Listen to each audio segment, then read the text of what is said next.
नमस्कार बंधुरा आज आमी आपनादेर लाल शाकेर डाटा चच्चड़ी करे देखाबो। जे लाल शाक आमरा रान्ना करी देखबेन तार गोड़ार दिके एकटु लम्बा डाटा थाके। अनेक समय गाछ एकटु बड़ो होले एई डाटाटा हय। एई डाटाटा फेले ना दिये जोदि एइभाबे आमार मतन करे रान्ना करे खान देखबेन कत टेस्टी लागछे। ताहले बंधुरा आसुन प्लिज एकटा लाइक दिये शुरू करुन আর দেখতে থাকুন আমি কিভাবে এই লাল শাকের ডাটাটা চচ্চড়ি করছি। আর রান্নাটা করার জন্য আমি কিন্তু আগে থাকতে ডাটাগুলোকে একটু ছোট ছোট টুকরো করে কেটে ভালো করে ধুয়ে নিয়ে নিয়েছি। রান্নার জন্য আমি কড়াইতে পরিমাণ মতো সরষের তেল দিয়ে দিয়েছি। আমি চচ্চড়িটা সরষের তেলে করছি বন্ধুরা, আপনারা চাইলে সাদা তেলেও বানাতে পারেন। এখন তেলটা গরম হয়ে যাওয়ার পর এর ভিতরে ফোড়নে দিয়ে দেবো একটা শুকনো লঙ্কাকে অর্ধেক করে দিয়ে দিলাম, দিয়ে দেবো একটু পাঁচফোড়ন। এখন ফোড়নগুলোকে একটু ভেজে নেব।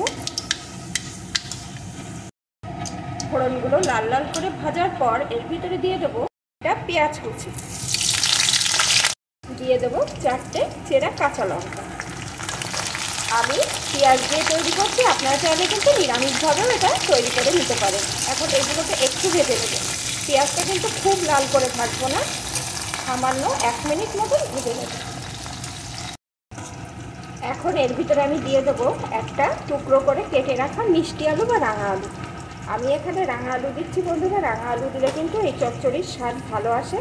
আপনাদের ঘরে না থাকলে আপনারা সাদা আলুও দিয়ে নিতে পারেন। দিয়ে দেবো একটু মিষ্টি কুমড়ো আর দিয়ে দেবো একটা বেগুনকে আমি একটু টুকরো টুকরো করে কেটে রেখেছিলাম, সেই বেগুনটা দিয়ে দিলাম। এখন এগুলোকে একটু ভেজে নেব। সবজিগুলোকে একটু ভেজে নিয়েছি, দেখুন বন্ধুরা সবজিগুলো কতখানি কমে গেছে। এখন আমি এর ভিতরে কেটে রাখা লাল শাকের ডাঁটাগুলোকে দিয়ে দেবো।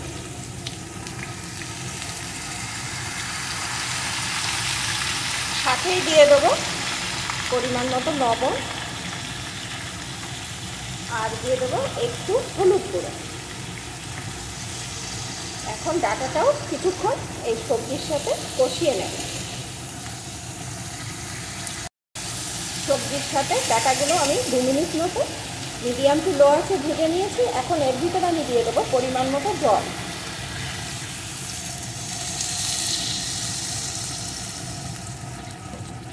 বন্ধুরা এই লাল শাকের ডাঁটা কিন্তু সিদ্ধ হতে একদম সময় লাগে না, আর যেহেতু সবজিগুলোকেও ভালো করে ভেজে নিয়েছি তাই সবজিগুলোও কিন্তু সিদ্ধ হতে একটু সময় লাগবে না। সেই বুঝে আমি জলটা দিয়ে দিলাম। এখন বেশ কিছুক্ষণ ফুটিয়ে নেব যতক্ষণ না সমস্ত সবজিটা ভালো রকম সিদ্ধ হয়ে যায় আর এই জলটা শুকিয়ে আসে। বেশ কিছুক্ষণ আমি রান্না করে নিয়েছি, এখানে কিন্তু সমস্ত সবজি আমার ভালো রকম সিদ্ধ হয়ে গেছে। আর বন্ধুরা আমি কিন্তু চচ্চড়িটা একটু ঝোল রেখেছি, আপনারা চাইলে আর একটু শুকিয়ে নিতে পারেন। এখন কিন্তু আমার এই লাল শাকের ডাঁটা দিয়ে চচ্চড়ি একদম রেডি। চচ্চড়ি নিরামিষ তরকারি যে যেটা বলতে পারেন, আর একটু শুকিয়ে নিলেই চচ্চড়ি হয়। আর আমি যেহেতু একটু ঝোল রেখেছি, কারণ ভাত দিয়ে বা রুটি দিয়ে এটা খেতে কিন্তু অসাধারণ লাগবে। তাহলে বন্ধুরা আপনারা কিন্তু লাল শাকের ডাঁটা আর ভুলেও কখনো ফেলবেন না, এইভাবে রান্না করে খেয়ে নেবেন। আর আমার রেসিপিটি যদি আপনাদের ভালো লেগে থাকে অবশ্যই একটা কমেন্ট করবেন আর একটা লাইক করে দেবেন। এখন এটা আমার রেডি, আমি নামিয়ে নেব।